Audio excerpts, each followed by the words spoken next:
What? Summer is over? I have to go back to uni? But I haven't done anything. I had so many videos planned. What the fuck did I do? Oh, yeah. Procrastinate. Hello, my beautiful basilisks and mythology and mind. You can call me M&M. And today, as you so kindly told me in my last video, thank you by the way, I'm here to talk about my Erasmus experience and some of the legends that I learned in it. I'm going to talk about a lot more things not related to mythology, like the trip and the people. So if you just want the legends, I'll put at what times you can find them. It all started 2 days before the trip, when my fucking plane was changed by a flight company I'm not going to mention, Lufthansa, 2 days before the trip. Like, what the fuck?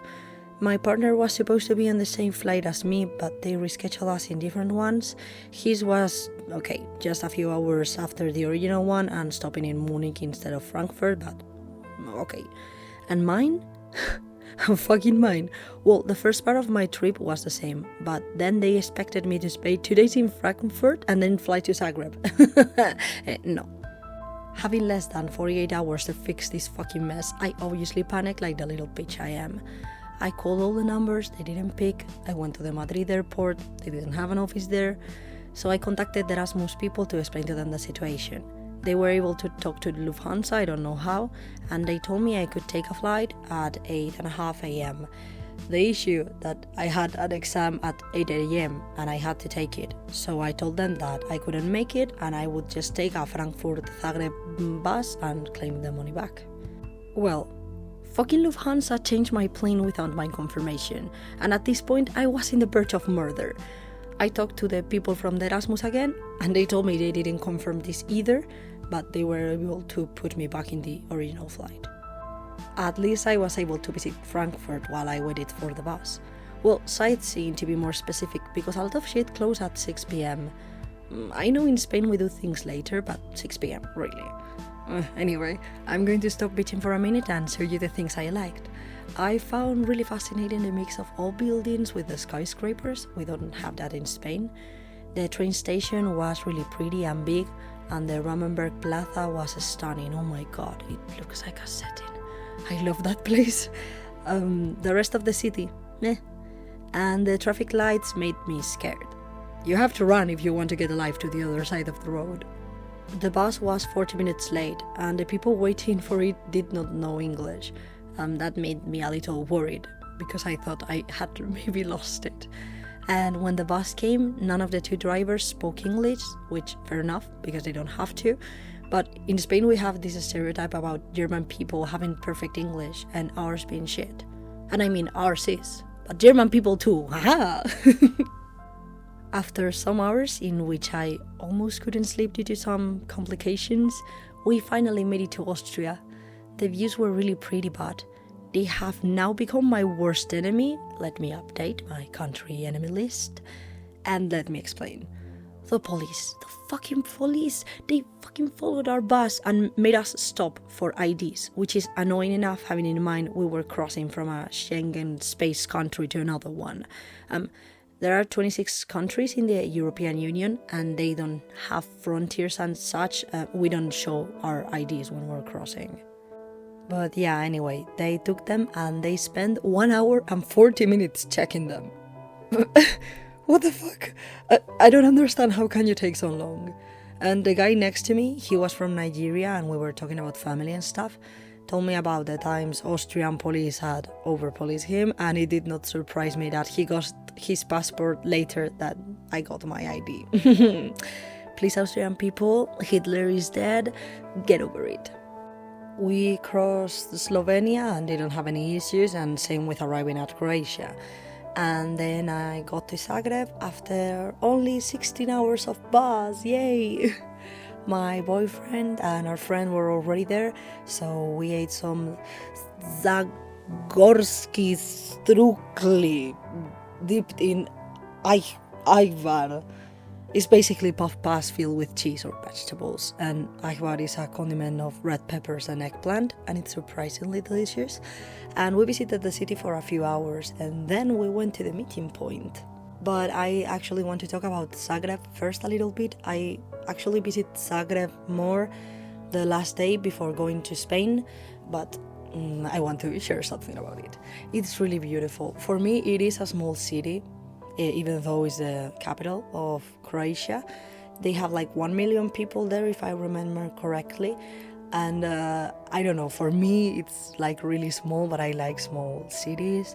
It's really walkable, it's beautiful, it has a lot of mixture of Catholic and Orthodox things, and in Spain we only got like Catholic stuff, so it was like really curious and fascinating for me.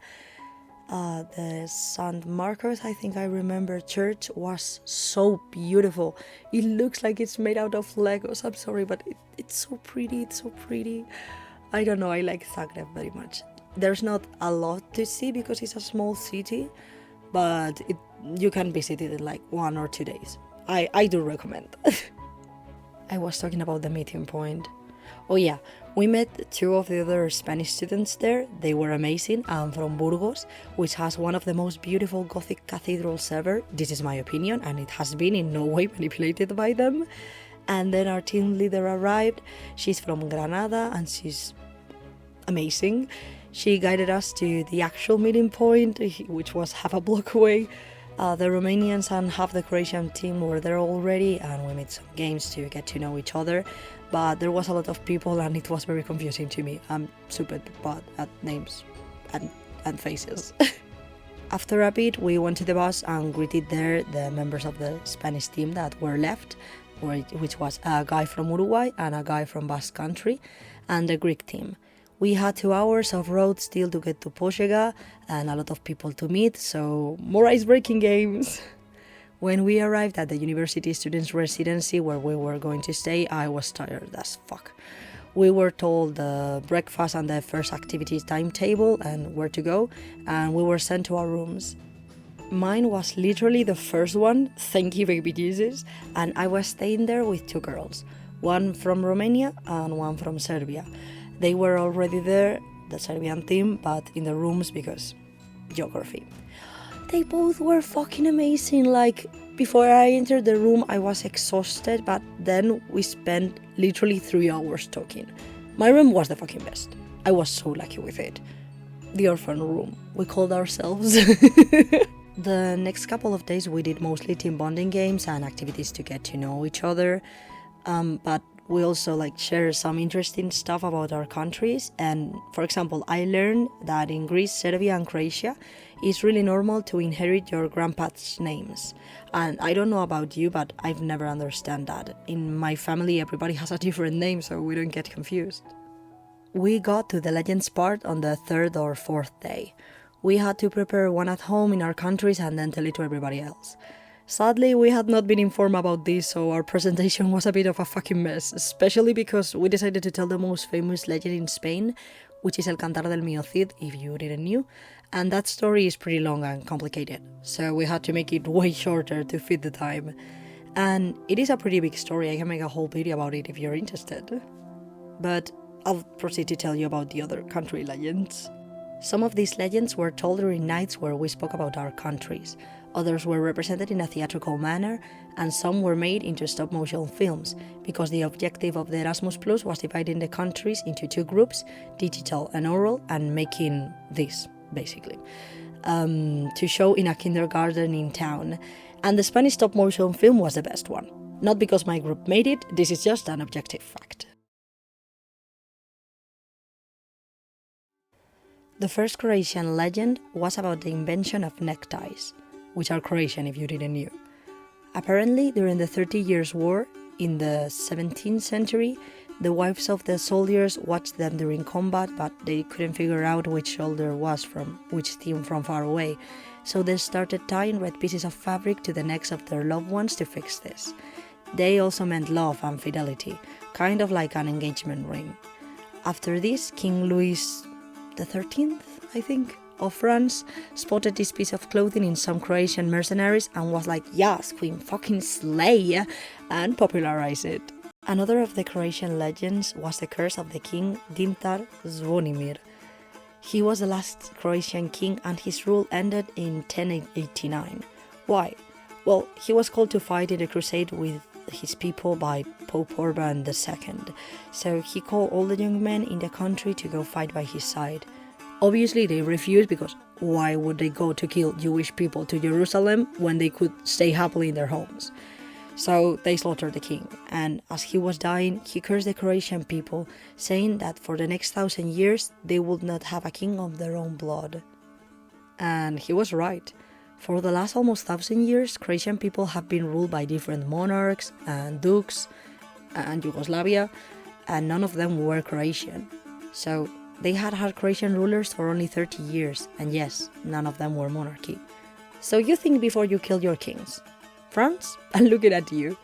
They also told us some short stories about local stuff, but I don't remember. I do remember one thing one of the Croatian girls told me, that is about who gives them presents in Christmas. It's not Santa, it's not the three wise kings. Do you know who it is? Jesus Christ. That's so fucking epic. I want the Messiah's bringing me gifts on his birthday. To start, the Serbians told us about the story of the first vampire. No, not Dracula, don't you ever dare to say that to a Serbian. The name of this vampire is Sava Savanovic, and he lived in an old watermill in a village in Bajina Basta. He ate people, and that's basically it. Like, the kids are told to behave, or Sava is going to come eat them. But yeah, I did a little research, and he's not even the first vampire in Serbian folklore, but he is the most famous one. There is not really much else to say about him, other than the Serbians were really annoyed with all the Dracula stuff. They also told us about the story of a hero, whose name I do not remember, and I can't find it online because they have too many heroes, so let's pretend it got lost through history. This king fought against the Muslims. Of course, the Spanish men were picked for this role. They want to think it's because they were the only one with beards, but I know the truth. But he was imprisoned, and he had a third horse head with him. I didn't understand why, but Serbians do a lot of crazy stuff, so this is no doubt of the ordinary for them. One girl brought him food while he was imprisoned, and they fell in love. She helped him escape, and they got married. The end. And now, my favorite Serbian story, and for me, the best play too. There was a king exploring the lands looking for treasure with some of his soldiers, and he found a mysterious cave no one had ever seen before. They entered the cave, and it was so dark that the fire they brought didn't give any light. They fell and got lost, and in the middle of all that chaos, a deep voice spoke. "Take the rocks under you, and you will regret it. Don't take the rocks under you, and you will regret it."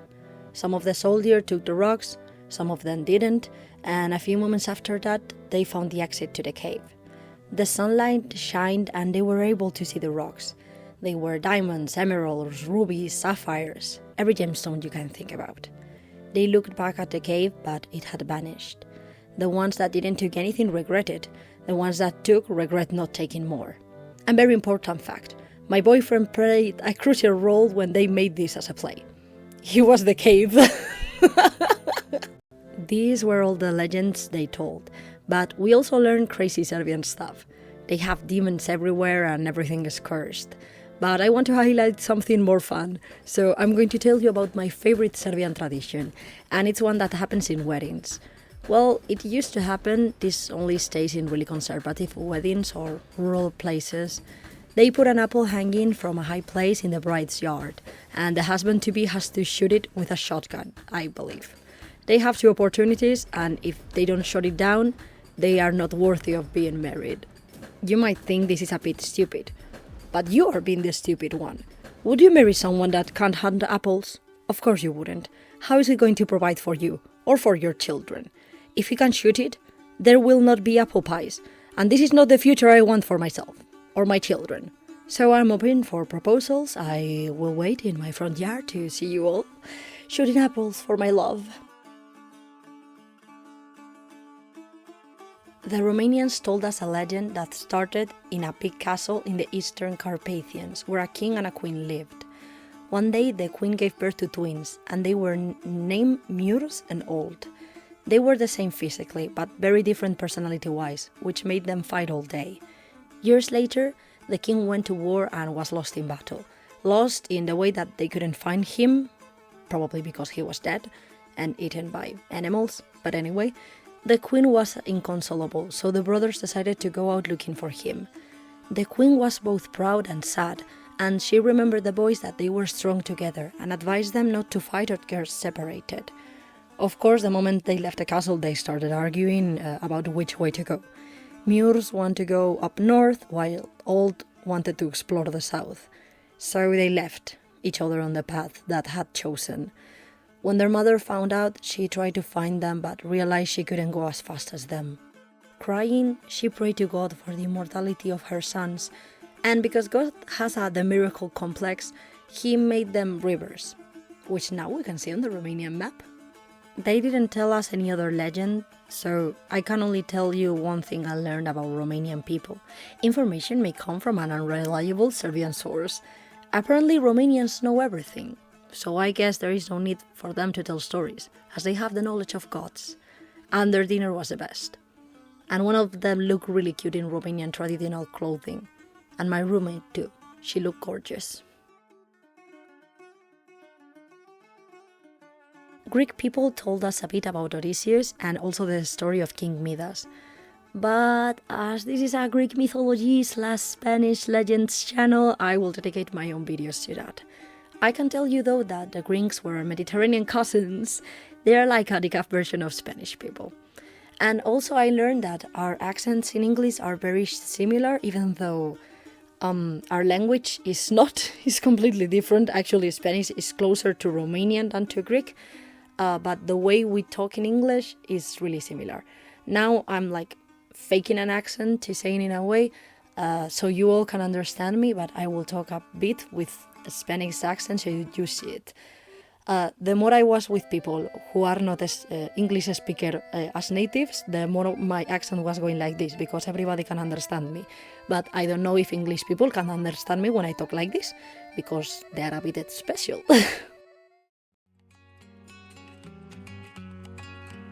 Spanish people, we talked about a lot of legends and stuff, and I will tell them all eventually. But you can rank them to tell me which ones you're more interested in, so I get them out first. One was the Santa Compaña, which might be my Halloween special, a Gallegan legend about a procession of ghosts. The Monuca, which you already know. The Cagatío, a Catalonian Christmas tradition where you beat a log to death.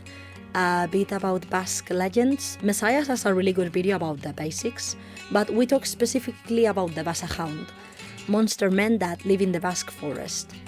We talk about one song of Madrid about the kidnapping of a girl, some of the traditions we do in all Spain, but especially in Andalusia, when we are in the Holy Week, and of course, as I told you, about the Cid. And that was basically it. Editing this is going to take forever. If you're European and can go on an Erasmus+, I highly recommend it. Anyway, I hope you had a great summer and good luck with your academics, work or your life. Have a nice RNH. Bye!